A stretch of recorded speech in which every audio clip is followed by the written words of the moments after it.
जब मैंने सब कुछ छोड़कर किसी दूसरे देश जाने की तैयारी कर ली थी, तब मेरी फेक एमनीशिया वाली गर्लफ्रेंड मुझे कोल्ड फेस के साथ वार्निंग दे रही थी। प्लीज अपना सारा सामान पैक कर लो और जल्द से जल्द हमारे घर से निकल जाओ। मेरा बॉयफ्रेंड जल्दी ही यहाँ शिफ्ट होने वाला है और तुम्हें यहाँ देखकर वो जेलस फील करेगा। मैंने बिना सिर उठाए बस शांति से कहा ठीक है। उसे मुझ पर जरा भी डाउट नहीं हुआ और वो अपनी एक्टिंग कंटिन्यू करते हुए बोली, और हाँ, प्लीज आगे से मेरे बॉयफ्रेंड होने का झूठा दावा मत करना। मेरे बॉयफ्रेंड लू सिनियन को यह जानकर बहुत दुख होगा। मैं एक पल के लिए रुका और फिर आज्ञाकारी बनकर सिर हिला दिया। मैंने उसे कोई एक्सप्लेनेशन नहीं दिया। इस बार मैं अपना नाम बदलकर विदेश पढ़ने जा रहा हूँ। अब मेरे दिल में उसके लिए जरा भी लगाव नहीं बचेगा। वैसे भी उसे एक्टिंग करना पसंद है तो मैं भी उसके साथ एक्टिंग करूंगा। आखिरकार वो भी मुझसे छुटकारा पाना चाहती है तो बेहतर है कि हम दोबारा कभी ना मिले। नाम बदलने का प्रोसीजर पूरा करके जब मैं बाहर निकला तो रात हो चुकी थी। मैंने एक टैक्सी रोकी और अपने फोन पर फ्लाइट टिकट सर्च करने लगा। हालांकि नाम बदलने की एप्लीकेशन सबमिट हो चुकी थी, लेकिन अप्रूवल में अभी भी 1 महीने का समय लगेगा। इसलिए मैंने सीधे अगले महीने की 1 तारीख की मेलबोर्न की फ्लाइट बुक कर ली। फिर मैंने स्टडी अब्रॉड एजेंसी को ऑफर एक्सेप्ट करने का मैसेज भेज दिया। वह रात मेरे पिछले 1 महीने की किसी भी रात से ज्यादा सुकून भरी थी। अगली सुबह मैं उठा और ब्रेकफास्ट किया। फिर मैंने सू मेंग्याओ से जुड़ी अपनी सारी चीजें साफ कर दी। उसके दिए हुए गिफ्ट्स, हमारे कपल क्लोथ्स और स्टूडेंट लाइफ के दौरान दिए गए सारे लव लेटर्स मैंने डस्टबिन में फेंक दिए। मैं अभी इन सब में बिजी ही था कि अचानक एक लिमिटेड एडिशन स्पोर्ट्स कार सड़क के किनारे आकर रुकी। मैंने आवाज सुनकर पीछे मुड़कर देखा तो सू मेंग्याओ थी। वो एक आदमी का हाथ पकड़े हुए बड़े क्षण से गाड़ी से उतरी। मुझे देखकर भी उसने नजरें नहीं चुराई। मैं जानता था कि वो बिना किसी हिचकिचाहट के ऐसा इसलिए कर रही है क्योंकि उसे पूरा यकीन है कि मैं उसकी एमनीजिया वाली हालत में की गई हर गलती को माफ कर दूंगा। शुरुआत से ही सू मेंग्याओ ने मुझे अपना बॉयफ्रेंड मानने से इनकार कर दिया था। उसने लोगों से मेरा सारा सामान भी विला से बाहर निकलवा दिया था। मुझे लगा था कि मुझे अब सड़क पर रहना पड़ेगा, लेकिन तभी मेरे पड़ोस वाले मकान मालिक ने मुझे कॉन्टैक्ट किया। उसने कहा कि वो विदेश जा रहा है और उसने मुझे सबसे कम प्राइस पर अपना घर रेंट पर दे दिया। उस समय मुझे लगा कि मेरी किस्मत अच्छी है, लेकिन अब समझ में आ रहा है कि यह सब भी उसी का रचा हुआ एक ड्रामा था। उसे डर था कि कहीं मैं सच में न चला जाऊं, इसलिए उसने मुझे रोकने के लिए यह तरीका अपनाया था। पिछले 1 महीने में मेरे साथ हुए इस धोखे को याद करके मुझे बस खुद पर हंसी आ रही थी। मुझे कोई परवाह नहीं थी कि आज वो कौन सा नया नाटक करने वाली है। मैंने मुड़कर आखिरी बॉक्स उठाया और उसे डस्टबिन में डाल दिया। तभी वहां से गुजर रही सू मेंग्याओ की नजर उन फेंकी हुई चीजों पर पड़ी और उसका चेहरा उतर गया। तुमने ये सारी चीजें क्यों फेंक दी? मैं उसकी तरफ एक ठंडी नजर से देखा और काम टोन में कहा, तुम्हारी तो याददाश्त चली गई थी ना, फिर तुम्हें ये सारी चीजें कैसे याद हैं? सू मेंग्याओ को तुरंत रियलाइज हुआ कि उसके मुंह से सच निकल गया है। उसने जल्दी से अपने फेशियल एक्सप्रेशंस बदले और अनजान बनने की एक्टिंग करते हुए बोली, मैं तो बस ऐसे ही पूछ रही थी। मुझे भला पुरानी बातें कैसे याद हो सकती हैं? अब तो मैं सिर्फ लू सिनियन को पसंद करती हूँ। आखिरकार जब नानजो में मेरा कार एक्सीडेंट हुआ था तो सिर्फ उसी ने मेरी देखभाल की थी। Car accident? यहाँ तक कि उसकी याददाश्त जाने का नाटक भी एक एक्टिंग है। कौन सा कार एक्सीडेंट? मेरे होठों पर एक हल्की सी मुस्कान आ गई। मैंने उस आदमी की तरफ देखा जिसने उसे पकड़ रखा था। उसकी आंखों में एक अजीब सा घमंड था। ये एक नया चेहरा था। शायद लू सिनिया इन दिनों सू मेंग्याओ का सबसे फेवरेट टाइम पास था, इसीलिए वो उसे इतने शान से यहाँ लाई थी। मैं अब उससे कोई फालतू बात नहीं करना चाहता था। मैंने बस हाँ कहा और मुड़कर विला के अंदर चला गया। मुझे बिना पीछे मुड़े जाते देख सू मेंग्याओ की आंखें फटी की फटी रह गईं। उसे लगा था कि किसी और को घर लाते देखकर मैं गुस्सा करूंगा या जेलस फील करूंगा, लेकिन मैं इतना शांत कैसे था? सू मेंग्याओ को लगा कि कुछ तो गड़बड़ है, लेकिन उसने मेरे पीछे आकर कोई एक्सप्लेनेशन नहीं दिया और मुझे दरवाजे के पीछे गायब होते हुए देखती रही। रात 8 बजे अचानक डोरबेल बजी। मैंने अपने हाथ से पैकिंग बैग नीचे रखा और दरवाजा खोलने गया। सामने वही आदमी था जिसे सू मेंग्याओ अभी अपने साथ लाई थी। उसने अपना हाथ उठाकर वेव किया। हालांकि उसके चेहरे पर एक स्माइल थी, लेकिन उसकी आंखों में कोई खुशी नहीं थी। हेलो, मेरा नाम लू सिनियन है। मैं कुछ दिनों के लिए अपनी गर्लफ्रेंड के घर पर रुकने वाला हूँ। चूंकि अब हम पड़ोसी हैं तो क्या हम अपना कॉन्टैक्ट नंबर एक्सचेंज कर सकते हैं? कोई जरूरत नहीं है। मैंने बिना कुछ सोचे उसे रिजेक्ट कर दिया और मुड़ने ही वाला था कि लू सिनियन ने मेरे हाथ से मेरा फोन छीन लिया। उसने जल्दी से वीचैट ओपन किया और खुद को फ्रेंड लिस्ट में ऐड कर लिया। मेरे गुस्से वाले चेहरे को देखकर उसने हंसते हुए फोन वापस कर दिया और बड़े ही हल्के टोन में बोला, हम दोस्त तो बन ही सकते हैं। आखिरकार हमें आगे भी मिलते जुलते रहना है। वैसे क्या तुम्हारे पास अम्ब्रेला है? जो हमने दिन में खरीदा था वो सब इस्तेमाल हो गए हैं। क्या तुम मुझे कुछ छाते उधार दे सकते हो? मेरा चेहरा थोड़ा पीला पड़ गया और फोन वापस लेते वक्त मेरे हाथ हल्के से कांप उठे। नहीं है मेरे पास। लेकिन लू सिनियन हार मानने वालों में से नहीं था। उसकी आंखों में मेरे लिए साफ मजाक था। हाँ, शायद मैंने गलत इंसान से पूछ लिया। मेंग्याओ ने तो तुम्हें छोड़ ही दिया है, तो तुम्हारे पास छाता कैसे होगा? मुझे पता था कि वो जानबूझकर मुझे उकसा रहा है। मैं उससे बात नहीं करना चाहता था, इसलिए मैंने दरवाजा बंद करने के लिए हैंडल खींचा। तभी लू सीनियर ने दरवाजे का हैंडल पकड़ा और जानबूझकर जमीन पर गिर गया। उसकी आंखें तुरंत लाल हो गईं। भैया, मुझे पता है कि आप मुझे देखना नहीं चाहते। मैं तो बस थोड़ा सा मसाला मांगने आया था ताकि मैं मैंगियाओ के लिए रात का खाना बना सकूं। अगर आप नहीं देना चाहते तो मत दीजिए, लेकिन आपने मुझ पर हाथ क्यों उठाया? लू सिनियान की इस अचानक की गई एक्टिंग को देखकर मेरा दिल जोर से धड़क उठा। इससे पहले कि मैं कुछ समझ पाता, मुझे नहीं पता सु मेंगियाओ कब सीढ़ियों से भागते हुए आई और उसने तुरंत उसे अपने पास सहारा देकर खड़ा कर लिया। उसने मेरी तरफ बड़ी ही ठंडी आंखों से देखा। उसके टोन में लू सिनियान के लिए गहरी चिंता थी। तुम्हारी लू सिनियान से कोई दुश्मनी नहीं है, फिर तुम बिना किसी बात के इतना तमाशा क्यों कर रहे हो? अब वो मेरा बॉयफ्रेंड है, प्लीज उसके साथ तमीज से पेश आओ। इतना कहकर उसने मेरे चेहरे के एक्सप्रेशन की तरफ देखा भी नहीं और उसे पकड़कर सीधे वहां से चली गई। उसकी हर एक बात मेरे कानों में गूंज रही थी और अनजाने में ही मेरी मुट्ठियां कस गईं। मैं उन्हें अंधेरे में गायब होते हुए घूरता रहा। मैंने बिना किसी एक्सप्रेशन के अपना हाथ उठाया और दरवाजा जोर से बंद कर दिया। आधी रात के समय बेड साइड टेबल पर रखा मेरा फोन वाइब्रेट होने लगा। नींद से जागते हुए मैंने बिना सोचे समझे कॉल रिसीव कर लिया। अगले ही पल स्क्रीन का इंटरफेस बदल गया। हिलते हुए कैमरा लेंस और उन घिनौने सीन्स को देखकर मेरी नींद पूरी तरह उड़ गई। मुझे जब ये समझ आया कि फोन के दूसरी तरफ मौजूद लोग क्या कर रहे हैं तो मैं किसी मूर्ति की तरह सुन्न पड़ गया। आखिरकार मैं खुद को रोक नहीं पाया और मैंने कॉल कट कर दी। मेरी नींद से भरी आंखों में अब लाल रंग के खून की लकीरें छा गई थीं। इसके बाद कुछ दिनों तक मैं घर से बाहर नहीं निकला। जब तक मेरे बेस्ट फ्रेंड की शादी का दिन नहीं आया तब तक मैंने खुद को संभाला और बाहर निकला। होटल पहुंचकर शादी शुरू होने से पहले मैंने अपना तैयार किया हुआ गिफ्ट उसे दे दिया। हम दोनों ने थोड़ी देर बात की। मेरे दोस्त ने मेरा हाथ पकड़ा और कहा, श्यान, मैंने सु मेंगियाओ को भी इनविटेशन कार्ड भेजा था, उसने आने के लिए हाँ भी कर दी है। थोड़ी देर बाद तुम जाकर उसे रिसीव कर लेना। उसके साथ ज्यादा से ज्यादा बात करना, क्या पता उसे तुम्हारे प्रपोजल का सीन याद आ जाए और उसकी मेमोरी वापस आ जाए। मैं कुछ देर के लिए शांत रहा और फिर अपना सिर ना में हिला दिया। मेरे चेहरे से गायब होती मुस्कान को देखकर मेरे दोस्त की आंखों में चिंता साफ दिखाई दे रही थी। क्या हुआ? क्या तुम अब और कोशिश नहीं करना चाहते? मैं जवाब देने ही वाला था कि तभी मैंने देखा कि सु मेंगियाओ लू सीनियन के साथ दरवाजे पर खड़ी है। मेरे दोस्त ने भी उसी तरफ देखा। उन दोनों को एक दूसरे की बाहों में बाहें डाले देखकर मेरे दोस्त का चेहरा गुस्से से लाल हो गया। वो उन्हें सबक सिखाने के लिए आगे बढ़ा, लेकिन मैंने तुरंत उसे रोक लिया। मेरी आवाज में बहुत थकान थी। रहने दो, बस कुछ दिनों की बात है, फिर सब हमेशा के लिए खत्म हो जाएगा। मेरा दोस्त मेरी बात का मतलब नहीं समझ पाया। वो मुझसे कुछ पूछने ही वाला था कि तभी बेस्ट मैन वहां आ गया। शादी बस शुरू ही होने वाली थी। मैंने बड़ी मुश्किल से अपने दोस्त को समझा बुझाकर स्टेज पर भेजा। हॉल में बज रही वेडिंग मार्च की धुन को सुनकर मैंने एक गहरी सांस ली और मेन हॉल में वापस आ गया। सभी गेस्ट अपनी सीटों पर बैठ चुके थे। सिर्फ सु मेंगियाओ के बगल वाली सीट खाली थी। थोड़ी देर हिचकिचाने के बाद मैं वहां जाकर बैठ गया। शादी के पूरे फंक्शन के दौरान लू सीनियन लगातार सु मेंगियाओ से चिपका रहा। वो उससे खाना परोसने की जिद कर रहा था और सु मेंगियाओ उसकी हर बात मान रही थी।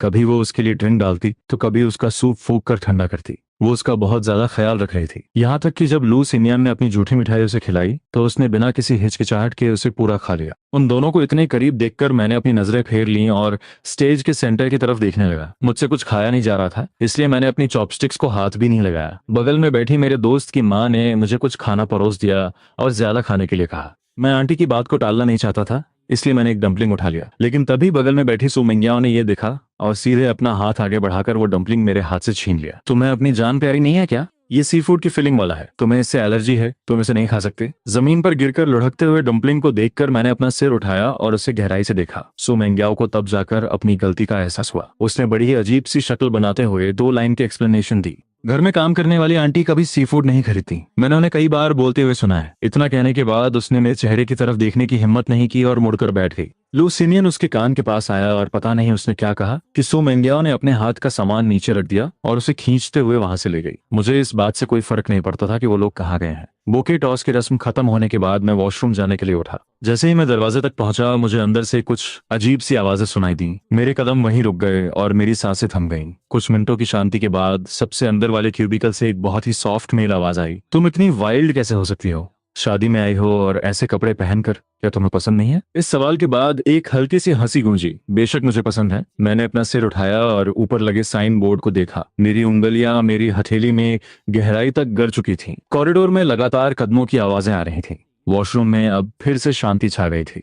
मैंने आखिरी बार उस बंद दरवाजे वाले क्यूबिकल की तरफ देखा। मेरी आंखें लाल हो चुकी थीं और फिर मैं मुड़कर वहां से चला गया। शादी खत्म होने के बाद अपने दोस्त को बाय बोलकर जैसे ही मैं एलिवेटर से नीचे उतरा मुझे सड़क पर वही जानी पहचानी स्पोर्ट्स कार खड़ी दिखाई दी। मैंने उसे अनदेखा कर दिया और टैक्सी रोकने के लिए आगे बढ़ा। तभी पता नहीं लू सिनियान कहां से आ गया और उसने मेरा हाथ पकड़ लिया। मेंगियाओ को कंपनी में कुछ काम था तो वो पहले चली गई और गाड़ी मेरे लिए छोड़ गई। हम दोनों पास ही रहते हैं तो चलो मैं तुम्हें ड्रॉप कर देता हूँ। मैंने बिना कुछ सोचे उसे रिजेक्ट कर दिया, लेकिन लू सिनियन ने मेरी एक ना सुनी और मुझे जबरदस्ती धक्का देकर पैसेंजर सीट पर बैठा दिया। उसने दरवाजा लॉक किया और गाड़ी स्टार्ट कर दी। वो बहुत तेज गाड़ी चला रहा था, इसलिए मुझे मजबूरी में अपनी सीट बेल्ट बांधनी पड़ी। पूरे रास्ते लू सिनियन ने नॉर्मल बातचीत का बहाना बनाकर मुझे ताना मारना जारी रखा। तुम्हें पहले से ही पता था ना कि मेंग्याओ अपनी याददाश्त जाने का नाटक कर रही है। तुम्हारी इतनी हिम्मत कैसे हुई कि तुमने उसे सच बताने की कोशिश नहीं की? मैं उसकी तरफ एक ठंडी नजर से देखा और काम टोन में कहा, इससे तुम्हारा कोई लेना देना नहीं है। मेरा इससे लेना देना कैसे नहीं है? मैं भी तो मेंग्याओ के बगल में खड़े होकर प्राउडली उसका फियांस बनना चाहता हूँ। हालांकि अभी उसका ऐसा कोई इरादा नहीं है, लेकिन तुम भी जानते हो कि उसे मेरी बॉडी कितनी पसंद है। देर सवेर उसे मुझसे प्यार हो ही जाएगा। तुम्हें मुझ पर यकीन नहीं है? मैंने उसकी बातों पर बिल्कुल ध्यान नहीं दिया और मुड़कर खिड़की के बाहर का नजारा देखने लगा। मुझे अपनी बातों का कोई जवाब न देते देख लू सिनियन गुस्से से पागल हो गया। उसने कुछ और भड़काने वाली बातें कहीं, लेकिन मैंने अपनी आंखें बंद कर लीं और ऐसा दिखावा किया जैसे वो वहां है ही नहीं। मेरे इस रवैये से लू सिनियन को बहुत चिढ़ हुई। उसने सामने वाले टर्निंग पॉइंट को देखा और अचानक से स्टीयरिंग व्हील घुमा दिया। एक जोरदार झटके के साथ हुए क्रैश की वजह से मेरा पूरा शरीर बेकाबू होकर आगे की तरफ झुक गया। जैसे ही मैंने अपनी आंखें खोली, मुझे शीशे के टुकड़े अपने चेहरे की तरफ आते हुए दिखाई दिए। मैंने तुरंत अपने हाथों को अपने चेहरे को बचाने के लिए आगे कर लिया। मेरे हाथ से गहरा लाल खून बहने लगा। मैं गाड़ी के साइड डोर से टकराया और मुझे एक भयानक दर्द महसूस हुआ। मेरी आंखों के सामने अंधेरा छा गया और मैं बेहोश हो गया। मुझे नहीं पता कि कितना समय बीत गया। मेरे कानों में बहुत शोरगुल की आवाज आ रही थी। दोनों पेशेंट्स के हाथों की तुरंत सर्जरी करनी पड़ेगी, लेकिन अभी हॉस्पिटल में सिर्फ एक ही डॉक्टर है जो ये सर्जरी कर सकता है। जिस पेशेंट का पहले ट्रीटमेंट नहीं होगा, उसके विकलांग होने का रिस्क हो सकता है। मिस सू, आप किसे बचाना चाहती हैं?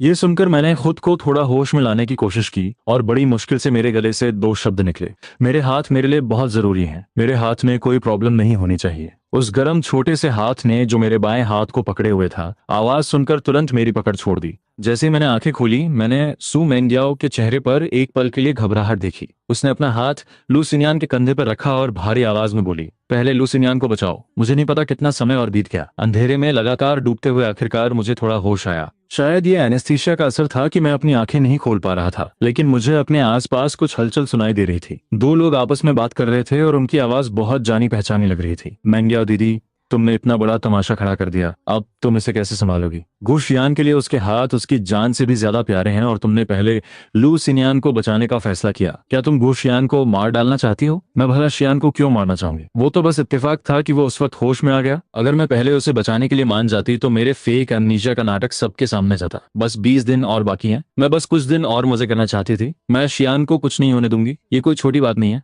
क्या तुमने डॉक्टर की बात नहीं सुनी? अगर गु शियान को ऑपरेशन थिएटर ले जाने में 1 मिनट की भी देरी हो जाती तो उसके हाथ हमेशा के लिए बर्बाद हो जाते। अगर उसे होश आ गया और उसे सच पता चल गया तो तुम्हारे और उसके बीच कोई चांस नहीं बचेगा। मेरी बात सुनकर मेरा हाथ पकड़े हुए इंसान को शायद बहुत घबराहट हो रही थी, क्योंकि उसके हाथों में पसीना आ गया था। कुछ मिनटों के बाद उसने मेरे माथे पर एक किस किया और पूरे कॉन्फिडेंस के साथ बोली, उसे कभी पता नहीं चलेगा। मैंने सब कुछ प्लान कर लिया है। बस 23 दिन और फिर डॉक्टर कह देंगे कि मेरी मेमोरी वापस आ गई है। तब सब कुछ पहले जैसा हो जाएगा। एक लंबी आह के बाद कोई कमरे से बाहर चला गया। दूसरा इंसान अभी भी मेरे हॉस्पिटल बेड के पास बैठा था और धीरे धीरे बड़बड़ा रहा था, शियान, हमारी शादी का दिन बहुत करीब है। मैंने वेडिंग रिंग भी ऑर्डर कर दी है। जैसे ही मेरी याददाश्त वापस आएगी तुम उसे देख पाओगे। जब हमारा मैरिज सर्टिफिकेट बन जाएगा तो मैं तुम्हें ऑरोरा देखने ले चलूंगी, ठीक है? क्या तुम्हें याद है जब हमारी 3rd एनिवर्सरी थी और तुमने शूटिंग स्टार को देखकर एक विश मांगी थी? तुमने कहा था कि तुम हमेशा मेरे साथ रहना चाहते हो। उस वक्त मैं बहुत खुश हुई थी। मैं भी तुम्हारे साथ अपनी पूरी जिंदगी बिताना चाहती हूँ। एनेस्थीसिया का असर धीरे धीरे कम रहा था और मुझे याद आया कि यह लगातार बड़बड़ाने वाला इंसान कौन था। ये मेरी फियांस सू मेंग्याओ थी। वो मेरी बहुत फिक्र कर रही थी। हर आधे घंटे में वो डॉक्टर को बुलाकर मेरी कंडीशन चेक करवाती। वो बहुत प्यार से मुझे पानी पिलाती और मेरे ब्लैंकेट को ठीक करती। वो एक पल के लिए भी मेरे पास से नहीं हटी, लेकिन जैसे ही मुझे पूरी तरह से होश आया, मुझ पर लुटाया गया उसका सारा प्यार किसी लहर की तरह पीछे हट गया। उसे मुझसे आंखें चुराकर वार्ड से बाहर जाते हुए देखकर मेरी आंखों में एक ताना सा आ गया। मैंने अपना फोन उठाकर टाइम देखा, तब मुझे पता चला कि मैं 3 दिनों से बेहोश था। मेरे मैसेजेस में अभी भी सिर्फ एड्स और फोन बिल के नोटिफिकेशंस थे। मैं बस मन ही मन प्रार्थना कर रहा था कि मेरा नाम बदलने का प्रोसेस जल्दी से पूरा हो जाए। इसके बाद काफी लंबे समय तक सू मेंग्याओ मुझसे मिलने नहीं आई, लेकिन लू सिनियन मुझे हर रोज बहुत सारे मैसेजेस भेजता था, जिनमें वो मुझे भड़काने वाली बातें और अपने रोमांस की फोटोज भेजता था। मैंने उनमें से एक भी मैसेज ओपन नहीं किया और सीधा DND मोड पर सेट कर दिया। कुछ दिनों बाद मेरा हॉस्पिटल से डिस्चार्ज हो गया। जैसे ही मैं हॉस्पिटल के गेट पर पहुंचा, मेरी मुलाकात यूनिवर्सिटी की एक सीनियर से हुई जो कभी मुझे पसंद करती थी। हम दोनों ने थोड़ी देर बातचीत की। मैं अभी उससे खुशी खुशी बात कर ही रहा था कि पता नहीं सू मेंग्याओ कहाँ से आ गई और उसने मेरा हाथ खींच लिया। उसका चेहरा गुस्से से लाल हो रहा था। उसने मेरी तरफ बड़ी ही शक वाली नजरों से देखा और जलन भरे टोन में बोली, तुम्हें उसके इतने करीब जाने की परमिशन किसने दी?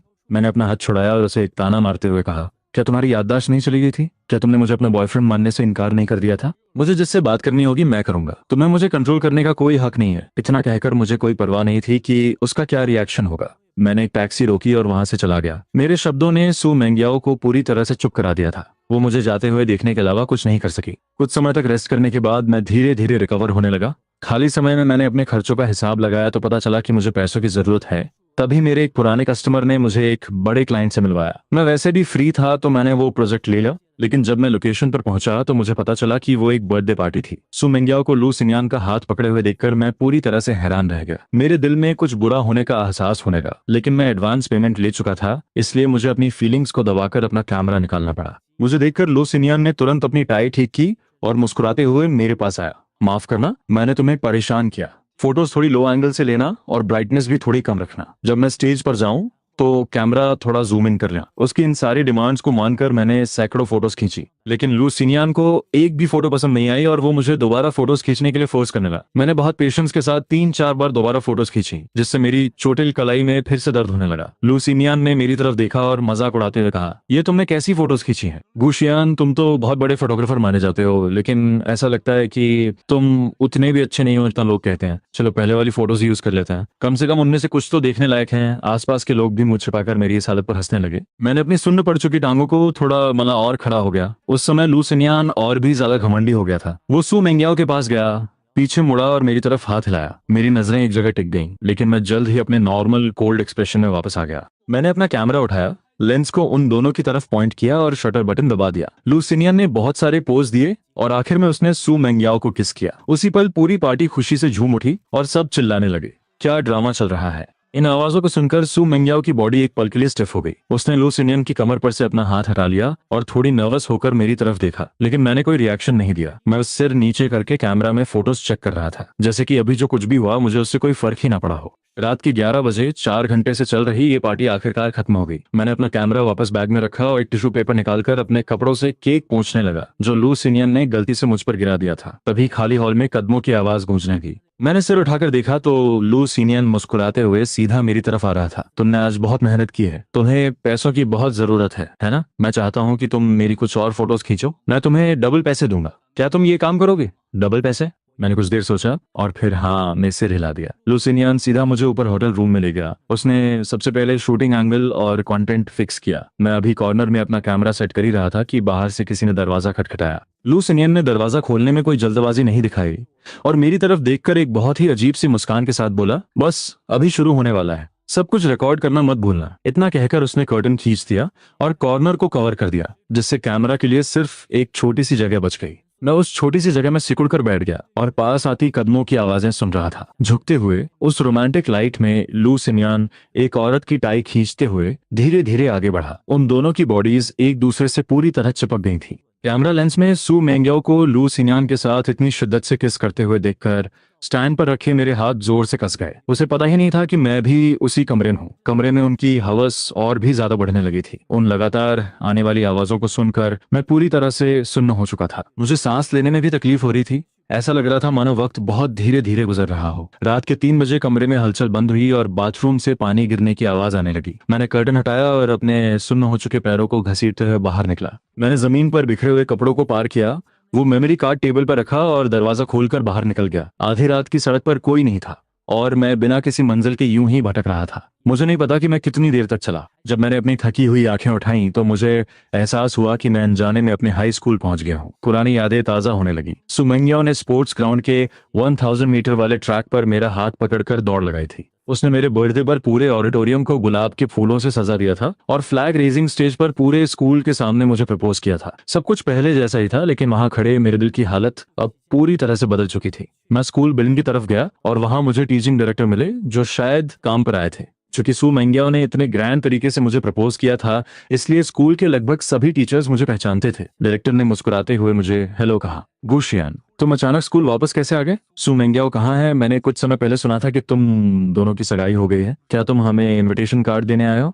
मैंने जबरदस्ती मुस्कुराने की कोशिश की और टॉपिक बदल दिया। मैं बहुत समय से यहाँ नहीं आया था तो सोचा कि यहाँ से गुजर रहा हूँ तो टीचर से मिलता चलूं। हम दोनों बातें करते हुए चलने लगे और पुरानी यादों में खो गए। बहुत सारी बातें याद करके हम दोनों बहुत इमोशनल हुए। विदा लेने से पहले डायरेक्टर को शायद कुछ याद आया। वो ऑफिस के कैबिनेट से एक पुरानी पीली पड़ चुकी डायरी निकाल कर लाए और मुझे दे दी। ये मैंने सू मेंगियाओ से स्टडी क्लास के डिसिप्लिन चेक के दौरान जब्त की थी। चूंकि अब तुम दोनों की शादी होने वाली है तो ये तुम उसे वापस कर देना। मैं एक पल के लिए हैरान रह गया। मैंने वो डायरी ली और टीचर को झुककर प्रणाम किया। वापस लौटते समय मैंने वो डायरी खोली और उसमें सू मेंगियाओ की प्यारी सी हैंडराइटिंग देखी। हर पेज पर एक ही नाम लिखा था। उस डायरी में एक लड़की के दिल की बातें लिखी थी जो एक लड़के को पसंद करती थी। इसे पढ़ते पढ़ते मेरी आंखें भर आईं और आंसू बेकाबू होकर बहने लगे। एक एक बूंद मेरे पास्ट की याद भी थी और एक तरह की विदाई भी। जब गाड़ी विला के दरवाजे पर रुकी तो मैंने डायरी बंद कर दी। दरवाजा खोलते ही मेरी नजर सू मेंगियाओ से मिली जो अभी अभी वापस आई थी। उसकी गर्दन पर लव बाइट्स का लाल निशान देखकर मुझे रात की घटना याद आ गई और मैंने अपनी नजरें फेर ली। सू मेंगियाओ ने नोटिस किया कि मैं शायद रोया हूँ। उसने भौहें सिकोड़ी और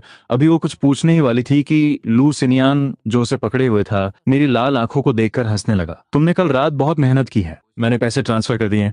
तुमने जो शूट किया वो मुझे बहुत पसंद आया। तुम्हें भी पसंद आया होगा, है ना? उसका ये ताना सुनकर सू मेंगियाओ का दिल जोर से धड़क उठा। क्या पसंद आया? रात के पहले हिस्से की बर्थडे फोटोज। और क्या हो सकता है? रात के दूसरे हिस्से की। उसे इस तरह से बकवास करते देख सू मेंगियाओ का दिल धक से रह गया। उसने तुरंत अपने हाथों से उसका मुंह बंद कर दिया। मैंने उनकी तरफ ध्यान नहीं दिया और मुड़कर घर की तरफ चल दिया। डस्टबिन के पास से गुजरते हुए मैंने डायरी उसी में फेंक दी। वो जवानी के दिन जो प्यार सच्चाई से भरे थे अब पूरी तरह से दफन हो चुके थे। जाने से पहले मैंने लैंडलॉर्ड को मैसेज किया और कहा कि मैं आगे रेंट कंटिन्यू नहीं करूंगा। लैंडलॉर्ड बार बार पूछती रही कि मैं घर क्यों खाली कर रहा हूँ। मैंने कोई भी बहाना बना दिया। लैंडलॉर्ड ने कहा कि वो मुझे कुछ दिनों की छूट दे सकती है और मुझे अगले महीने के बीच तक रहने दे सकती है। मुझे पता था कि सू मेंगियाओ ने ही उसे मुझे कुछ दिन और रोकने के लिए कहा होगा ताकि वो अपनी याददाश्त वापस आने का नाटक कर सके और मुझे वापस घर ले जा सके। मैंने उनके इस प्लान को नहीं तोड़ा और हाँ कह दिया।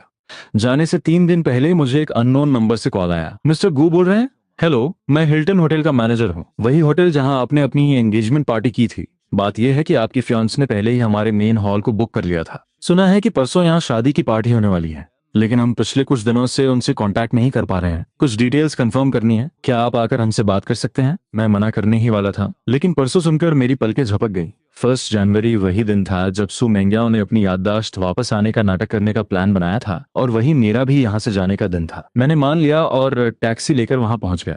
हॉल में घुसते ही वहां की डेकोरेशन देखकर मैं पूरी तरह से शांत हो गया। फूलों से लेकर शोपीसेस तक सब कुछ वैसा ही था जैसा सू मेंगियाओ ने मुझे प्रपोज करते वक्त सजाया था। वहां खड़े होकर मुझे समझ नहीं आ रहा था कि मैं पास्ट में हूँ या प्रेजेंट में। जो मैनेजर मेरे साथ अंदर आया था वो मुझे कुछ बताने ही वाला था कि तभी उसे कॉल आ गया और वो थोड़ी देर के लिए चला गया। मैं अकेला ही 2nd फ्लोर की तरफ चला गया। मुझे याद आने लगा कि कैसे सू मेंगियाओ ने हाथों में फूल लेकर मुझे गले लगाया था और जिंदगी भर सिर्फ मुझसे प्यार करने का वादा किया था। उस वक्त मैं अपनी आने वाली शादीशुदा जिंदगी को लेकर बहुत एक्साइटेड था। किसने सोचा था कि सिर्फ 3 महीने बाद सब कुछ धुएं की तरह गायब हो जाएगा और कुछ भी नहीं बचेगा। मैं इन ख्यालों में खोया ही हुआ था कि अचानक दरवाजा खुला। एक लंबे गाउन में सू मेंगियाओ फूलों का गुलदस्ता लिए अंदर आई। उसके पीछे चल रहे लू सिनियन ने यह खूबसूरत नजारा देखकर हैरानी से आ भरी। उसकी आंखों में एक उम्मीद चमक उठी। मेंगियाओ, तुम मुझे यहाँ क्यों लाई हो? सू मेंगियाओ ने चुटकी बजाई। उसका चेहरा खुशी से खिल उठा। ये वही जगह है जहाँ मैंने और शियान ने अपनी एंगेजमेंट पार्टी थी। परसों मैं अपने कुछ दोस्तों को शियान को यहाँ लाने के लिए कहने वाली हूँ। तब मैं ये नाटक करूंगी कि मुझे पुरानी बातें याद आ गई हैं और मेरी मेमोरी वापस आ गई है। मैं आज तुम्हें यहाँ इसलिए लाई हूँ ताकि हम पहले से रिहर्सल कर सकें। तुम बस शियान का रोल प्ले करो और देखो कि कहीं कोई कमी तो नहीं है। इतना कहकर उसने लू सिनियन को स्टेज के बीच में धकेल दिया और वो दोनों एक्टिंग करने लगे। एक बड़े से खंबे ने मुझे पूरी तरह से छुपा रखा था। मैं शांति से उन दोनों की सच्ची एक्टिंग देख रहा था और मेरी आंखों में एक चमक आ गई। मुझे ये मानना पड़ेगा कि सू मेंगियाओ में एक्टिंग का बहुत टैलेंट है। अगर मुझे इस सब के बारे में कुछ भी पता नहीं होता और मैं 3 दिन बाद यहाँ आता तो शायद मैं सच में उसके धोखे का शिकार हो जाता। शुक्र है कि मेरी किस्मत इतनी भी खराब नहीं थी। नीचे चल रही रिहर्सल अब माफी मांगने वाले स्टेज पर पहुंच चुकी थी।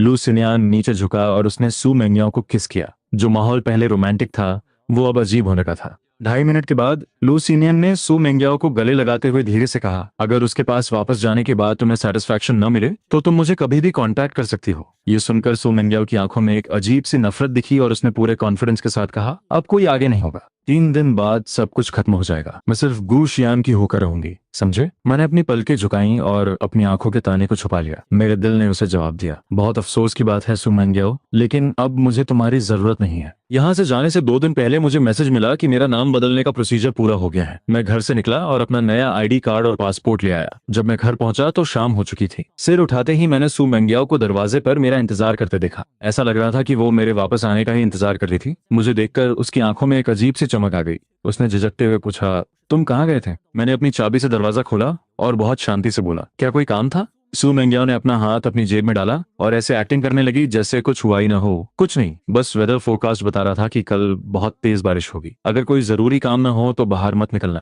वो साफ डर रही थी कि कहीं मैं कल गायब ना हो जाऊं, लेकिन फिर भी उसने कितना बकवास बहाना बनाया। मुझे बहुत हंसी आ रही थी, लेकिन मैंने खुद को रोक लिया। मैंने बस हाँ में सिर हिलाया। मुझे पता है, मेरे इस केयर फ्री एक्सप्रेशन को देखकर सु मेंग्याओ को अंदर ही अंदर थोड़ी घबराहट हुई। उसे लग रहा था कि मेरा बिहेवियर आजकल थोड़ा अजीब हो गया है, लेकिन उसे समझ नहीं आ रहा था कि आखिर गड़बड़ क्या है। जाने वाले दिन मैं बहुत जल्दी उठ गया। दोपहर 2 बजे की फ्लाइट को ध्यान में रखते हुए मैंने अपना बचा हुआ सारा सामान फेंक दिया। उस खाली कमरे को देखकर, जिसमें सिर्फ 2 लगेज बैग्स बचे थे, मैंने एक लंबी राहत की सांस ली। सुबह के 11 बजे डोर बेल बजी। मैंने दरवाजा खोला और जरा सी जगह बनाई तो देखा कि बाहर सु मेंग्याओ के कुछ बेस्ट फ्रेंड्स खड़े थे। गुशियान, हमें पता है कि तुम मेंग्याओ की बीमारी की वजह से इन दिनों बहुत परेशान हो और तुम्हारा किसी चीज में मन नहीं लग रहा है। डॉक्टर ने कुछ दिन पहले बताया था कि वो आजकल टाइम पर दवाइयां ले रही है और उसकी कंडीशन धीरे धीरे सुधर रही है। तुम परेशान मत हो। हाँ, हम भी यही चाहते हैं कि मेंग्याओ दीदी की याददाश्त जल्दी वापस आ जाए। हर कोई तुम दोनों की शादी का इंतजार कर रहा है। आज तुम दोनों की 7th एनिवर्सरी है। हमने तुम्हारे लिए एक छोटा सा सरप्राइज प्लान किया है। मैं शांति से उनकी पहले से तैयार की गई स्क्रिप्ट सुनता रहा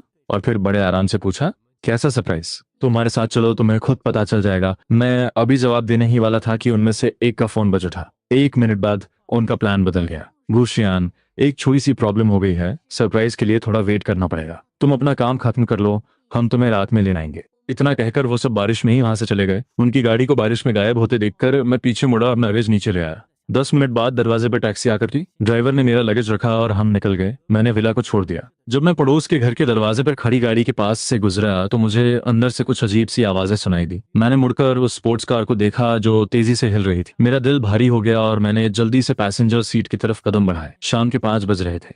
पूरे दिन बारिश होने के बाद अब आखिरकार मौसम साफ हो गया था। पूरी तरह से सेटिस्फाइड सु मेंग्याओ ने गाड़ी का दरवाजा खोला और बाहर की तरफ हाथ हिलाया, इशारा करते हुए लू सिनियान को गाड़ी से उतरने के लिए कहा, जो अभी भी अपने बटन बंद कर रहा था। उसने मुंह बनाते हुए उसे घूरा, किस करने के लिए नीचे झुका। स्क्रीन पर टाइम देखते हुए सु मेंग्याओ ने अपना सिर घुमा लिया और उसे अवॉइड किया।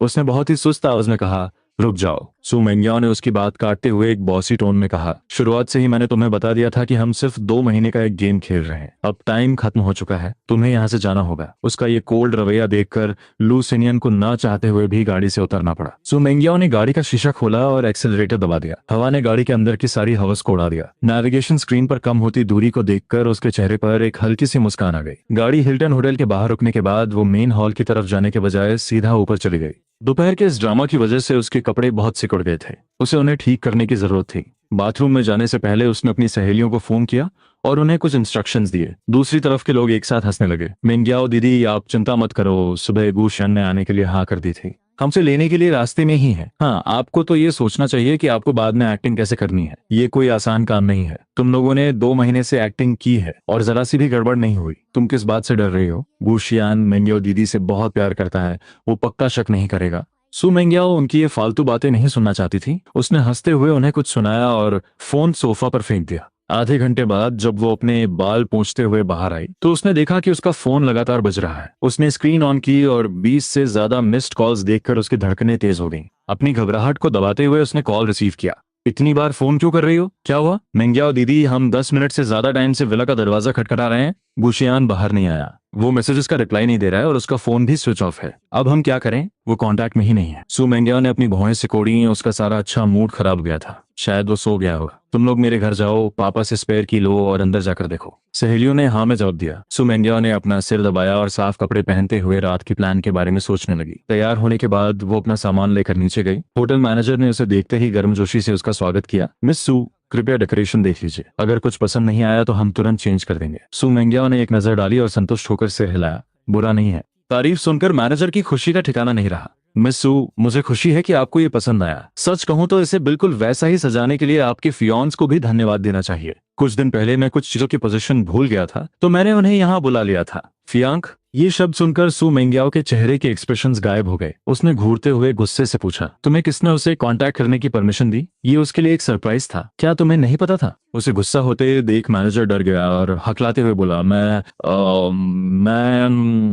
आपसे कांटेक्ट नहीं कर पा रहा था, इसलिए मैंने इमरजेंसी में मिस्टर गू को बुलाया, और आपने ये भी नहीं कहा था कि इसे सीक्रेट रखना है। मुझे लगा कि आप दोनों की एंगेजमेंट हो चुकी है, तो 1 महीने से ज्यादा की प्लानिंग पानी में मिल गई। सू मेंग्याओ गुस्से से लाल हो गई। उसने अपनी मुट्ठी जोर से भींच ली और वो गुस्सा करने ही वाली थी कि तभी उसके दोस्त का फोन आ गया। मेंग्याओ मेंग्याओ दीदी, सब गड़बड़ हो गई, गुशियान गायब हो गया है। मैनेजर की बात और इस खबर को एक साथ सुनकर सू मेंग्याओ का दिमाग सुन हो गया। तो जाओ उसे ढूंढो। उसका गुस्सा सुनकर फोन के दूसरी तरफ उसकी दोस्त लगभग रोने ही वाली थी। ऐसा नहीं है कि हम उसे ढूंढ नहीं रहे हैं, विला पूरी तरह से खाली हो चुका है। हमने सीसीटीवी चेक किया, उसने सुबह ही अपना सारा सामान फेंक दिया था और 12 बजे अपना लगेज लेकर चला गया। हमें नहीं पता वो कहाँ गया है। एक एक शब्द सू मेंग्याओ के कानों में किसी बम की तरह फट रहा था। वो वहीं जम गई। 12 बजे टैक्सी, वो सारी बातें जिन्हें उसने नजरअंदाज कर दिया था अब उसे याद आ रही थीं। बेचारा मैनेजर, जिसे कुछ पता नहीं था, वो अभी भी लगातार एक्सप्लेन कर रहा था। सच कहूं तो अगर मैं मिस्टर गू को फोन नहीं भी करता तो भी शायद उन्हें सब पता चल जाता। उस दिन उन्होंने मुझसे बहुत सारे सवाल पूछे थे। जाने से पहले उन्होंने मुझे एक बॉक्स दिया और कहा कि मैं आज रात ये आपको दे दूं। इतना कहकर मैनेजर ने वो चीज आगे बढ़ा दी। दोनों हाथों में पकड़े उस रिंग बॉक्स को देखकर सू मेंग्याओ को लगा कि उसकी सांसें अटक गई हैं। कांपते हुए हाथों से उसने उसे खोला और अंदर वो चमकती हुई एंगेजमेंट रिंग देखी। उसके बगल में एक पिंक बटन भी रखा था। वो उस बटन को एकटक घूरती रही। तभी उसे याद आया कि 3 दिन पहले होटल से निकलते वक्त लू सिनियन ने कंप्लेन की थी, अगली बार जरा आराम से, तुमने मेरी शर्ट के सारे बटन तोड़ दिए। सू मेंग्याओ के शरीर का सारा खून जैसे जम गया था। उसने मैनेजर का कॉलर पकड़ लिया। उसकी आंखें खून की तरह लाल हो चुकी थीं और गुस्से से बड़ी हो गई थी। कब की बात है? तीन दिन पहले। मिस्टर वो दोपहर 2 बजे आए थे और 5 बजे यहाँ से गए। ये जवाब सुनकर सू मेंग्याओ पूरी तरह से टूट गई। उसने वो अंगूठी ली और पागलों की तरह अपनी गाड़ी की तरफ भागी। उसने 10 से ज्यादा रेड लाइट्स तोड़ी और पागलों की तरह गाड़ी चलाते हुए 10 मिनट के अंदर घर पहुंच गई। पड़ोस का विला पूरी तरह रोशन था और वो सीधे अंदर घुस गई। उसकी सहेलियां पूरा घर छान मार रही थीं, लेकिन उन्हें गुशियान से जुड़ी कोई चीज नहीं मिली। उसे आता देख सब उसके पास आ गए। मेंग्याओ दीदी, हमें एक बाल तक नहीं मिला। सच में नहीं पता कि गुशियान कहाँ चला गया। मैंने भी पता लगवाया है। पिछले 1 महीने में जिन्बे से जाने वाले पैसेंजर्स की लिस्ट में गुशियान का नाम नहीं है। एक के बाद एक आती इन बुरी खबरों ने सू मेंग्याओ को पूरी तरह से निराश कर दिया। उसने घबराते हुए अपना फोन निकाला और मुझे कॉल किया, लेकिन उसे सिर्फ फोन स्विच ऑफ है कि कोल्ड आवाज सुनाई दी। जो मैसेजेस उसने भेजे थे वो सब रिजेक्ट हो गए थे और उन पर लाल रंग का एक्सक्लेमेशन मार्क आ गया था। ये देखकर उसे चक्कर आने लगे। उसकी सहेलियों ने उसे कभी इस तरह से कंट्रोल खोते हुए नहीं देखा था। सब उसे समझाने की कोशिश करने लगे। मिन्या दीदी, खुद को संभालो, वो अभी कुछ ही देर पहले गया है। हम उसे अभी भी ढूंढ सकते हैं। हाँ, हम उसके फोन की लोकेशन ट्रैक करके उसे ढूंढ लेंगे। ये आइडिया सुनकर सू मेंग्याओ को थोड़ा होश आया। उसने तुरंत अपने सेक्रेटरी को मैसेज किया और उसे सब कुछ पता लगाने को कहा। 1 घंटा, जो सालों जैसा लग रहा था, उसके बाद सेक्रेटरी का मैसेज आया, बॉस, गुशियान का फोन बस स्टेशन के डस्टबिन में मिला है। हमने स्टेशन पर आने जाने वाले यात्रियों की लिस्ट की जांच शुरू कर दी है। ये कोई अच्छी खबर नहीं थी, लेकिन बिल्कुल कोई सुराग न होने से तो बेहतर था। सू मेंग्याओ एक जगह बैठ नहीं पा रही थी। अपनी सहेलियों की बातें न मानते हुए वो सीधे बस स्टेशन चली गई। वहां पहुंचते ही सेक्रेटरी ने उसे साफ किया हुआ फोन दे दिया। उसने पासवर्ड डालकर उसे अनलॉक किया तो देखा कि सारे सोशल मीडिया अकाउंट्स डिलीट हो चुके थे। कॉन्टैक्ट्स भी पूरी तरह से खाली थे। सिर्फ एक नाम बचा था, लू सिनियन। इस नाम को देखते ही सू मेंग्याओ को ठंडे पसीने आने लगे। उसने खुद को बहुत समझाया और फिर हिम्मत करके उस पर क्लिक किया। सबसे लेटेस्ट मैसेज आज दोपहर लू सिनियन की तरफ से भेजा गया एक वीडियो था। वीडियो का बैकग्राउंड देखकर सू मेंग्याओ समझ गई कि वीडियो में क्या है। उसकी हिम्मत नहीं हुई कि वो उसे प्ले करे। उसने स्क्रीन को ऊपर स्क्रॉल किया। हर दिन भेजे गए 3-4 वीडियोस के साथ कुछ मैसेजेस भी थे।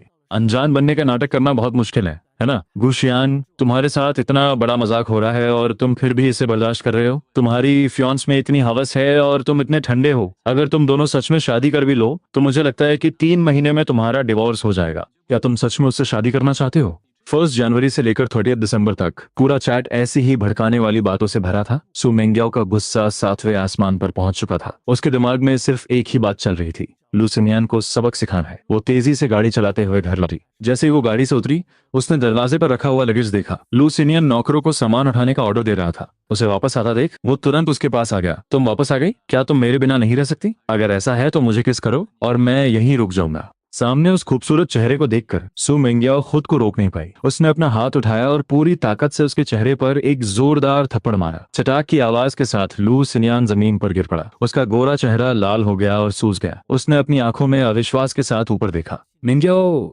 तुमने मुझे क्यों मारा? सू मिंगयाओ इतने गुस्से में थी कि वो कुछ बोल भी नहीं पा रही थी। उसने फोन उसके ऊपर फेंक दिया। उसकी आंखों में एक खतरनाक चमक थी। लू सिन्यान ने फोन उठाया और स्क्रीन देखते ही उसके रोंगटे खड़े हो गए। वो कांपने लगा। एक ही पल में उसके दिमाग में कई बातें दौड़ गईं। वो घबराते हुए सफाई देने लगा। मिंगयाओ, मैं एक्सप्लेन कर सकता हूँ। सच तो ये है कि गुशियान, उसे पहले से ही पता था कि तुम अपनी याददाश्त खोने का नाटक कर रही हो। मैं बस तुमसे बहुत प्यार करता हूँ, इसलिए मुझसे गलती हो गई। इस वक्त सू मिंगयाओ के लिए ये बातें आग में घी डालने जैसी थीं। उसका अपने गुस्से पर कोई कंट्रोल नहीं रहा। उसने बॉडीगार्ड्स को उसे उठाने का ऑर्डर दिया और उसका गला जोर से पकड़ लिया। सांस न ले पाने की वजह से लू सिन्यान बुरी तरह तड़पने लगा। उसका चेहरा लाल से नीला पड़ने लगा और फिर धीरे धीरे पर्पल हो गया। उसकी आंखों में निराशा छा गई और वो बाहर आने लगी। ऐसा लग रहा था कि उसकी जान निकलने वाली है। जब लू सिन्यान को लगा कि वो सच में दम घुटने से मर जाएगा, तभी सू मिंगयाओ की कुछ दोस्त आ गई। ये सब देखकर उनके चेहरे का रंग उड़ गया। उन्होंने तुरंत आगे बढ़कर उसे बचाया। मिंगयाओ दीदी, शांत हो जाओ। अभी सबसे जरूरी काम गुशियान को ढूंढना है। हाँ, ये आदमी तो हमारे कब्जे में ही है। हम इससे बाद में भी निपट सकते हैं। अभी भी वक्त है। ये बातें सुनकर सू मिंगयाओ ने आखिरकार अपने हाथ रोक लिए। उसने जमीन पर गिरे हुए उस आदमी की तरफ आखिरी बार देखा और बहुत ही डरावनी आवाज में बोली, इसे दो लिहुआ के पास ले जाओ और इस पर कड़ी नजर रखना। ये नाम सुनते ही लू सिन्यान, जो लगभग बेहोश हो चुका था,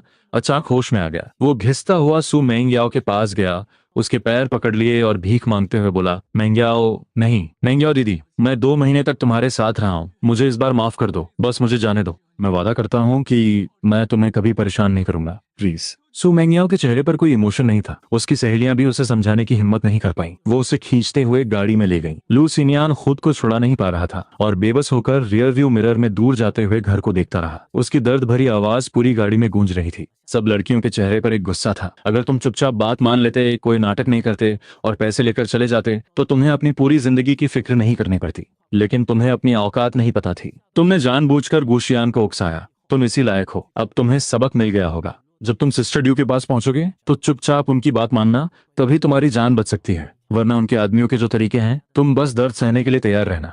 जब मेरी फ्लाइट मेलबोर्न में लैंड हुई, तब आधी रात हो चुकी थी। मैंने पहले से बुक किए हुए होटल में एक रात आराम किया। अगले दिन मैं अपना लगेज लेकर उस अपार्टमेंट में गया जो मैंने पहले से अरेंज कर रखा था। अगले कुछ दिनों में मैंने रोजमर्रा की जरूरत का बहुत सारा सामान खरीदा। वो खाली कमरा धीरे धीरे भर गया। मैं अपना सामान पैक कर रहा था और साथ ही अपने रूममेट से कांटेक्ट में था, जो कुछ दिनों बाद आने वाला था। धीरे धीरे मैं यहाँ की जिंदगी में ढल गया। चूंकि मुझे खाना बनाना अच्छा आता था, इसलिए मैं बहुत जल्दी इंटरनेशनल स्टूडेंट्स के ग्रुप में शामिल हो गया और पड़ोस के 2 लड़कों के साथ मेरी अच्छी दोस्ती हो गई। वो मुझे अपने साथ शॉपिंग पर ले जाते, आसपास के रेस्टोरेंट्स के बारे में बताते और लोकल टूरिस्ट स्पॉट्स घुमाते। कुछ ही दिनों में मेरी अच्छी फोटोग्राफी स्किल्स को मेरे नए दोस्तों ने भी पसंद किया और मैं लोकल फोटोग्राफी क्लब का हिस्सा बन गया। मेलबर्न आए हुए मुझे 10 दिन हो गए थे और मैंने अपना पहला फोटोग्राफी प्रोजेक्ट पूरा कर लिया था। मैंने अपने अकाउंट में आए $300 को देखा और मुझे बहुत सेटिस्फैक्शन हुआ। अगली सुबह मेरा नया रूममेट जाओ यू भी आ गया। बहुत जल्द वो मेरा एक अच्छा दोस्त बन गया। समय बीतता गया और यूनिवर्सिटी खुलने का समय आ गया। यूनिवर्सिटी शुरू होने से एक दिन पहले मैंने खुद खाना बनाया और अपने नए दोस्तों को डिनर पर बुलाया। 1 महीने तक साथ रहने के बाद हम सबके बीच अच्छी बॉन्डिंग हो गई थी।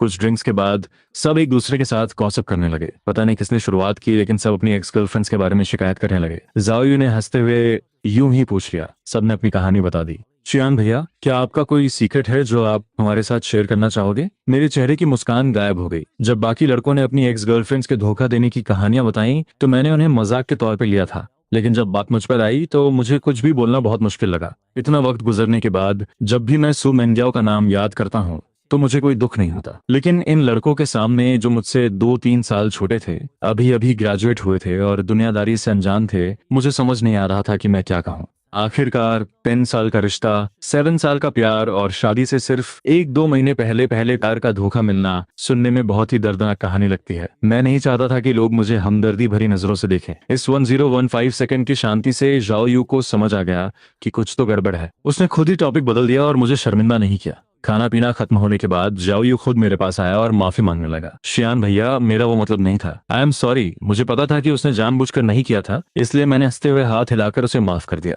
अपने कमरे में वापस आने के बाद मैंने अपना फोन खोला और उस नए वीचैट अकाउंट में लॉगिन किया जो मैंने 1 महीने पहले बनाया था। मेरे कुछ दोस्तों ने मुझे लगातार बहुत सारे मैसेजेस भेजे थे। मैंने उन सबको एक एक करके रिप्लाई किया। सबने मेरा हाल पूछा था, जिसके लिए मैंने उन्हें थैंक यू कहा। मेरे बेस्ट फ्रेंड का तुरंत रिप्लाई आया, श्यान तुम किसी दूसरे देश में जाकर ऐसे कैसे गायब हो गए, जैसे हवा में उड़ गए हो। मुझे तुम्हारी बहुत फिक्र हो रही थी। स्क्रीन देखकर ही मुझे अंदाजा हो गया कि वो किस टोन में कंप्लेन कर रहा होगा। मैंने एक हल्की सी सांस ली और तुरंत उससे माफी मांगी और बताया कि मैं ठीक हूँ। हम दोनों ने एक दूसरे को अपनी रीसेंट लाइफ के बारे में बताया। बातें करते करते मुझे नींद आ गई। अगली सुबह जब मैं उठा तो मैंने अपने बेस्ट फ्रेंड के ढेरों मैसेजेस देखे और मेरी आंखें फटी रह गई। जब मैंने उन्हें एक एक करके पढ़ा तो पता चला कि वो सब सू मेंग्याओ के बारे में थे। तुम्हारे जाने के बाद सू मेंग्याओ हर दूसरे दिन मुझे ढूंढती हुई आती है और तुम्हारे बारे में पूछती है। फिक्र मत करो, मैंने अपना मुंह बंद रखा है और उसे एक शब्द भी नहीं बताया। अच्छा हुआ कि तुम एयरपोर्ट जाने से पहले बस स्टेशन गए थे। उसे लग रहा है कि तुम बुलेट ट्रेन लेकर जिन्बे से बाहर गए हो और वो तुम्हें पूरे देश में ढूंढ रही है। मैंने सुना है कि सू मेंग्याओ इन दिनों बार में जाकर बहुत शराब पी रही है। कुछ दिन पहले उसे शराब पीने की वजह से पेट से खून बहने लगा और उसे हॉस्पिटल में एडमिट करवाया गया। वो इसी लायक है। वो तुम्हारे माता पिता के पास भी गई थी, लेकिन तुम्हारा तो उनसे बहुत पहले से ही कोई कांटेक्ट नहीं है। उन्हें तो कुछ पता ही नहीं होगा। सू मेंग्याओ के बारे में ये सब पढ़कर मुझे कोई फर्क नहीं पड़ा। दूर नदी के साफ पानी को देखते हुए मेरे दिमाग में कई यादें आ गईं। जब मैं 12 साल का था मेरे माता पिता का तलाक हो गया। उन्होंने अपनी नई फैमिली बना ली और मुझे मेरी दादी के पास छोड़ दिया जो अकेली रहती थी। जब मैं 17 साल का था तब मेरी दादी गुजर गई। फैमिली रजिस्टर में सिर्फ मेरा नाम बचा था। 18 साल की उम्र में जब मैंने सू मेंग्याओ के साथ रिश्ते में आने के लिए हाँ की थी तब उसने मुझसे वादा किया था कि वो मुझे एक परिवार देगी। मैंने उसकी बातों पर विश्वास किया और 7 साल तक उसका इंतजार किया। लेकिन बदले में मुझे क्या मिला? एमनीजिया का एक घटिया नाटक और धोखा। उन 30 दर्दनाक दिनों को याद करके आज भी मेरे रोंगटे खड़े हो जाते हैं। शुक्र है कि अब सब खत्म हो गया है। मैंने कर्टन हटाया और खिड़की से आती सूरज की तेज रोशनी ने मेरे अंदर की सारी ठंडक दूर कर दी।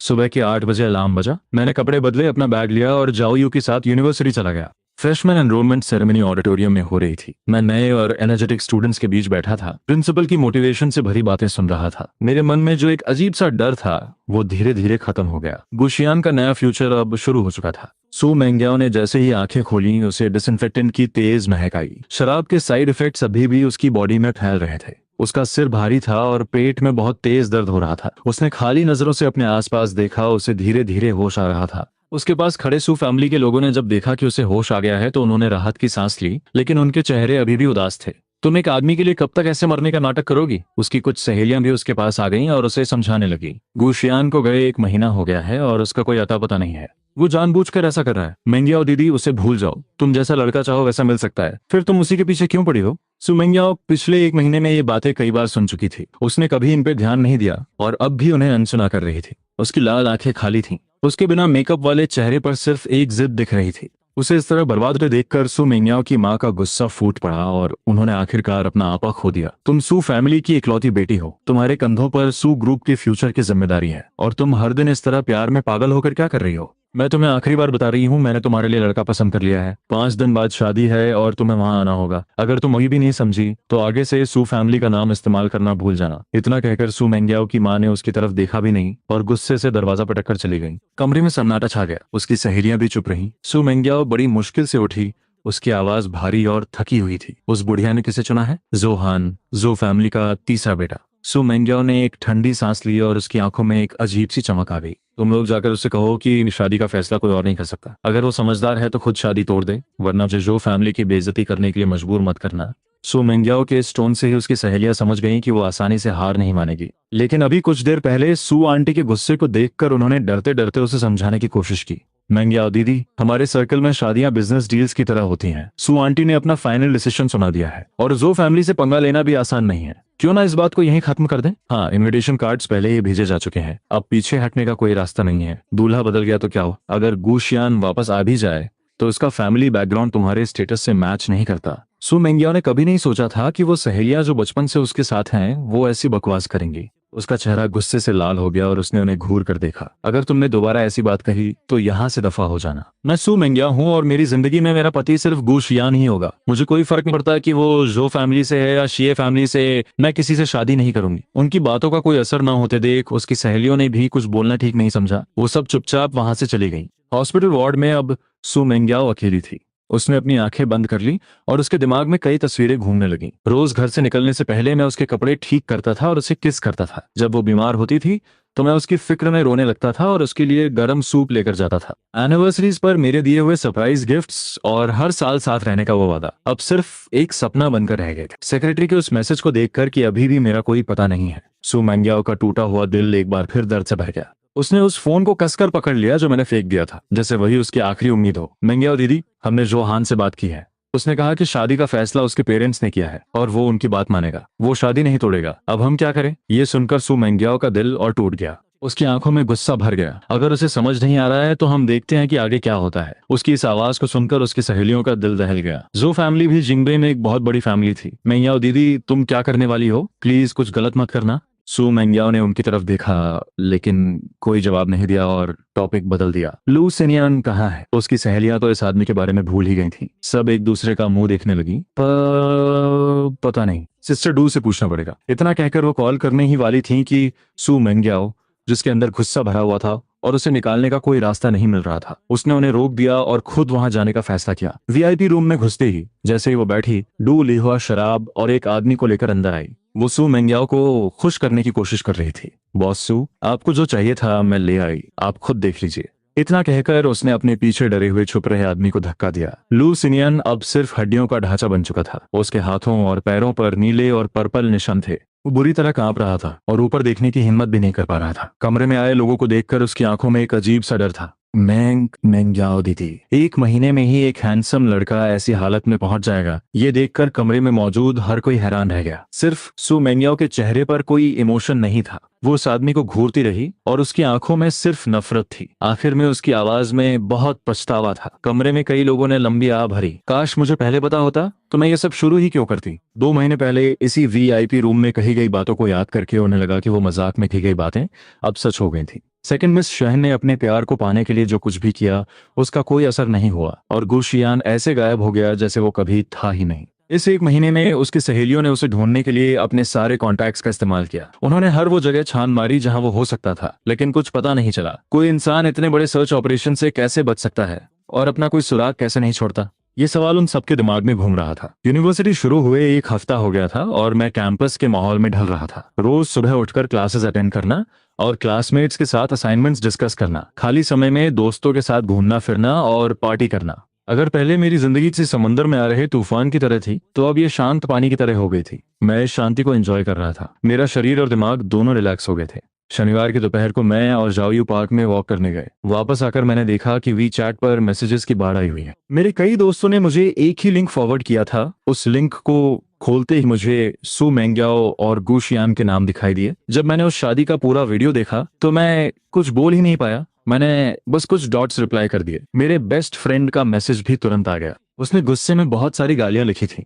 सू मैंग्याओ जैसी धोखेबाज लड़की को अब एक सच्चे प्यार करने वाले की तरह दिखाया जा रहा है। ये सब किसे बेवकूफ बना रहे हैं? अगर मुझे तुम्हारे पकड़े जाने का डर न होता तो मैं खुद जाकर इस घटिया लड़की का असली चेहरा सबके सामने ले आता और उसे दिखाता कि वो अंदर से कितनी खोखली है। वो कह रही थी कि वो सिर्फ तुमसे शादी करेगी। सच में मुझे तो हंसी आ रही है। क्या वो भूल गई कि उसने तुम्हें घर से कैसे निकाला था? और कह रही है कि वो तुम्हें ढूंढ लेगी। उसे दफा हो जाना चाहिए। उसका वापस आना तुम्हारे लिए एक बहुत बड़ी मुसीबत होगी। ये सब शिकायतें देखकर मुझे याद आया कि सुबह मुझे कुछ अजीब क्यों लग रहा था। तो ये वो शादी थी जिसे मैंने छोड़ दिया था। ये सोचकर मुझे हंसी आ गई। जाओयू ने भी मुझे हंसते हुए देखा तो वो भी मजाक में शामिल हो गया। शान भैया, क्या हुआ? किस बात पर हंस रहे हो? मैंने हाथ हिलाते हुए कहा, कुछ नहीं। मेरा दोस्त मुझे कुछ बता रहा था। वीबो पर जो ट्रेंडिंग न्यूज है ना, वो दुल्हन जिसने अपनी शादी में इतना ड्रामा किया। जाओयू को थोड़ा थोड़ा याद आ रहा था तो उसने ऐसे ही पूछ लिया। फिर उसने रीबो खोला। रिफ्रेश करते ही उसे एक नई पोस्ट दिखी। उस दुल्हन के बॉयफ्रेंड की फोटो मिल गई है जिसने उसे प्रपोज किया था। उसने फोटो जूम की और वो मुझे दिखाने ही वाला था कि उस पुरानी आईडी फोटो को देखकर वो चौंक गया।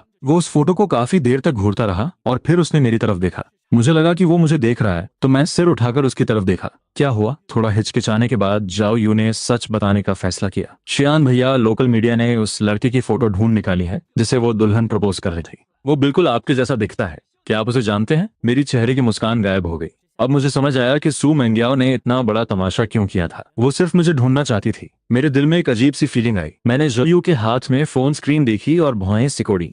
ये मेरे हाई स्कूल की आईडी फोटो थी। पता नहीं ये किसने लीक कर दी। हालांकि ये 7-8 साल पुरानी फोटो थी और मैं अब थोड़ा बदल गया था, लेकिन कोई भी देखकर पहचान सकता था कि ये मैं ही हूँ, वरना जाओयू मुझसे ये सवाल नहीं पूछता। कमरे में थोड़ी देर के लिए सन्नाटा छा गया। मैंने कुछ देर सोचा और फिर सच बोलने का फैसला किया। हाँ, ये मैं ही हूँ। सू मेंग्याओ मेरी एक्स गर्लफ्रेंड है। ब्रेकअप के बाद मैंने अपना नाम बदला और विदेश आ गया। ये सब सुनकर जाओयू की आंखें फटी रह गईं। वो हैरानी से बोला, अगर अगर ब्रेकअप हो गया था तो उसने ये सब नाटक क्यों किया? इससे तो तुम्हारी जिंदगी पर बहुत बुरा असर पड़ेगा। मैंने धीरे से सिर हिलाया और कहा, हाँ, थोड़ी परेशानी तो होगी, लेकिन मैं अब विदेश में हूँ तो शायद इतनी दिक्कत नहीं होगी। जाओयू का चेहरा थोड़ा सीरियस हो गया। ऐसा लग रहा है कि उसने जानबूझकर इतना बड़ा तमाशा किया है ताकि वो तुम्हें ढूंढ सके। न्यूज़ काफी फैल गई है। हो सकता है यूनिवर्सिटी में कोई तुम्हें पहचान ले, तब तुम क्या करोगे? यही बात मुझे भी सता रही थी, लेकिन जायू को मेरे लिए परेशान देखकर मैं मुस्कुराया और बोला, कुछ नहीं होगा। उसे नहीं पता कि मैंने अपना नाम बदल लिया है। उसे मेरे विदेश आने के बारे में भी कुछ नहीं पता। अगर ज्यादा जरूरत पड़ी तो मैं बाहर निकलते समय मास्क पहन लूंगा और खुद को अच्छे से कवर कर लूंगा। हाँ, यही करना पड़ेगा। जायू ने उदास मन से सिर हिलाया और अपनी एक टोपी निकालकर मुझे दी। बाहर जाते वक्त इसे पहन लेना, ये तुम्हें छुपाने में भी मदद करेगी और धूप से भी बचाएगी। मैंने वो टोपी ली और माहौल को थोड़ा हल्का करने के लिए मजाक में कहा, वो बस एक एक्स गर्लफ्रेंड ही तो है, इतना डरने की जरूरत नहीं है। सू मेंग्याओ इतने बड़े इवेंट में पागलों की तरह बिहेव कर रही है। साफ दिख रहा है कि वो नॉर्मल नहीं है। मैंने हाल ही में ऐसी बहुत सी न्यूज देखी हैं जिनमें लोग प्यार में धोखा खाने के बाद अपने एक्स बॉयफ्रेंड्स या एक्स हस्बैंड से बदला लेते हैं। शियान भैया, मुझे सच में डर लग रहा है कि कहीं वो तुम्हें कोई नुकसान न पहुंचाए। सिर्फ 1 महीने पहले मिले अपने इस छोटे भाई को मेरी इतनी चिंता करते देख मेरा दिल पिघल गया। मैंने उसका हाथ पकड़ा और कहा, हम 7 साल तक साथ थे। हालांकि उसने मेरे साथ बहुत बुरा किया है, लेकिन मुझे नहीं लगता कि वो इतनी पागल होगी। फिक्र मत करो। हालांकि मैं ये सब हंसते हुए कह रहा था, लेकिन जाओयू को याद आया कि कुछ दिन पहले जब हम एक्स गर्लफ्रेंड्स के बारे में बात कर रहे थे तो मैं कैसे चुप हो गया था। उसे अंदाजा हो गया था कि इस रिश्ते ने मुझे कितना गहरा घाव दिया है। उसे समझ नहीं आ रहा था कि वो मुझे कैसे दिलासा दे। वो सिर्फ इतना ही कह पाया, सब ठीक हो जाएगा। चियान भैया, तुम अब उस दलदल से बाहर निकल चुके हो, बस आगे बढ़ो। उसकी आंखों में वो कॉन्फिडेंस देखकर मेरे अंदर की घबराहट कम हो गई। हाँ, वो 30 दिन का बुरा सपना अब खत्म हो गया है।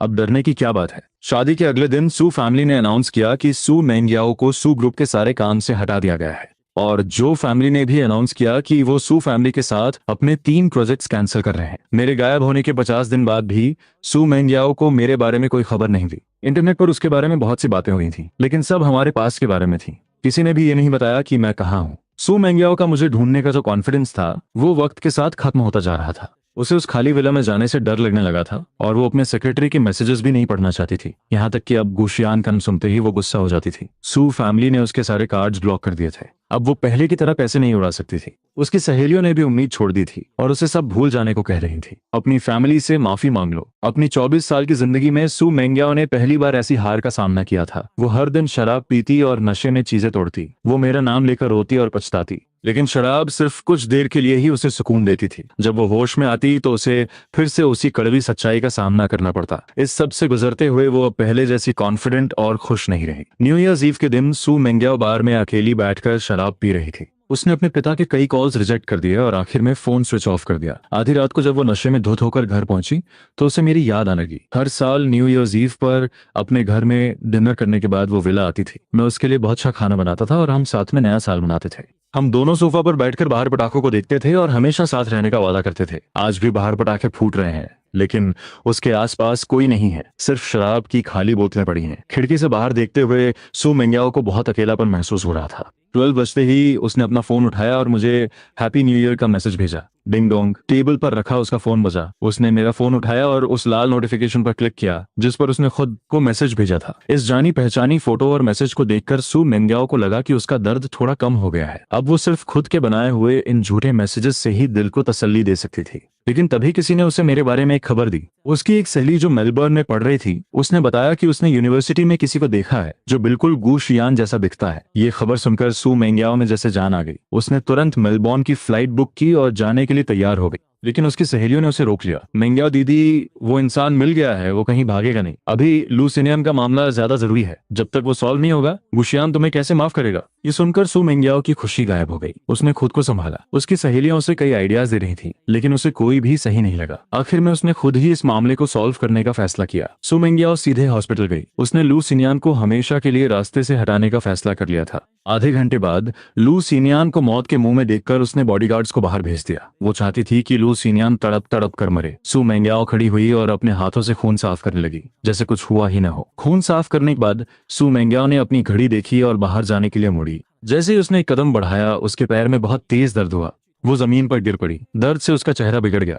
जब उसने पीछे देखा तो लू सिनियान पागलों की तरह हंस रहा था। उसने अपने शरीर से एक चाकू निकाला, जिससे खून सू मेंग्याओ के चेहरे पर जा गिरा। खून की उस अजीब सी महक से सू मेंग्याओ का दिमाग सुन्न हो गया। लू सिनियान को सिर्फ वही औरत दिख रही थी जिसने उसकी जिंदगी बर्बाद कर दी थी। ये उसके लिए बदला लेने का आखिरी मौका था। लू सिनियान ने अपनी पूरी ताकत लगाई और वो चाकू सू मेंग्याओ के शरीर में घोंप दिया। एक के बाद एक कई चीखें कमरे में गूंजने लगी। दर्द से भरी वो चीखें धीरे धीरे धीमी हो गईं और सिर्फ सिसकने की आवाज रह गई। सू मेंग्याओ की आंखें फटी रह गईं। उसकी मुट्ठियां खुल गईं। लू सिनियान की भी सारी ताकत खत्म हो चुकी थी। उसके हाथ से चाकू छूटकर जमीन पर गिर पड़ा। उन दोनों का खून जमीन पर मिलकर एक नदी की तरह बहने लगा। दीवार पे लगी घड़ी की सुई अभी भी घूम रही थी। सू मेंग्याओ को अब धीरे धीरे कम दिखाई देने लगा था और दर्द भी कम हो रहा था। उसे लगा जैसे वो बादलों में गिर रही है। उसकी आंखों के सामने कई यादें घूमने लगीं। बचपन से लेकर अब तक की सारी यादें। उन ब्लैक एंड व्हाइट यादों में सिर्फ एक ही इंसान रंगीन था। 16 साल का मैं सफेद सूट पहने शांति से पियानो बजा रहा था। 18 साल का मैं उसके हॉस्पिटल बेड के पास खड़ा रो रहा था और उसका हाथ पकड़े हुआ था। 23 साल का मैं आंखों में आंसू लिए हुए वो लाल गुलाब ले रहा था और उसका पति बनने के लिए हाँ कह रहा था। 24 साल का मैं छाता लेकर तेज बारिश में जा रहा था और मुझे उसके चेहरे पर कोई इमोशन नहीं दिख रहा था। उस धुंधली होती हुई परछाई को देखकर सू मेंग्याओ के शरीर में तनी हुई वो डोर टूट गई। उसे लगा जैसे उसके शरीर से कुछ निकल रहा है। वो उसे जाने नहीं देना चाहती थी, लेकिन वो कुछ कर भी नहीं सकती थी। उसे महसूस हो रहा था कि उसका शरीर धीरे धीरे ठंडा पड़ रहा है। सिर्फ उसकी आंखों से आंसू की एक धार बह रही थी। पहली बार इतनी गर्मी में न्यू ईयर सेलिब्रेट करना मेरे और जाओयू दोनों के लिए बहुत नया एक्सपीरियंस था। जाओयू के पेरेंट्स चाइना से बहुत सारी चीजें लेकर आए थे। वो दोनों लिविंग रूम में डेकोरेशंस लगा रहे थे। पूरे घर में खुशियों का माहौल था। बहुत सालों बाद मुझे फाइनली न्यू ईयर की वो खुशी महसूस हो रही थी। मेरी दादी के गुजरने के बाद से मैं हमेशा अकेला ही न्यू ईयर मनाता था। हालांकि सू मेंग्याओ मेरे पास आती थी, लेकिन वो हमेशा रात 8 बजे से पहले ही चली जाती थी। घर में मैं बिल्कुल अकेला रह जाता था। बाहर के जश्न को देखकर मुझे अपना अकेलापन और भी ज्यादा महसूस होता था। मुझे लगा था कि शादी के बाद नया साल मेरे लिए खुशियां लेकर आएगा, लेकिन मेरी शादी कभी हुई ही नहीं और अब फाइनली मैं अकेले न्यू ईयर नहीं मना रहा था। किचन में बिजी जाओयू के पिता ने फ्रेशली फ्राइड मीट बॉल्स निकाले और मुस्कुराते हुए मुझे टेस्ट करने को कहा। उनके टोन में मेरे लिए बहुत प्यार और केयर थी।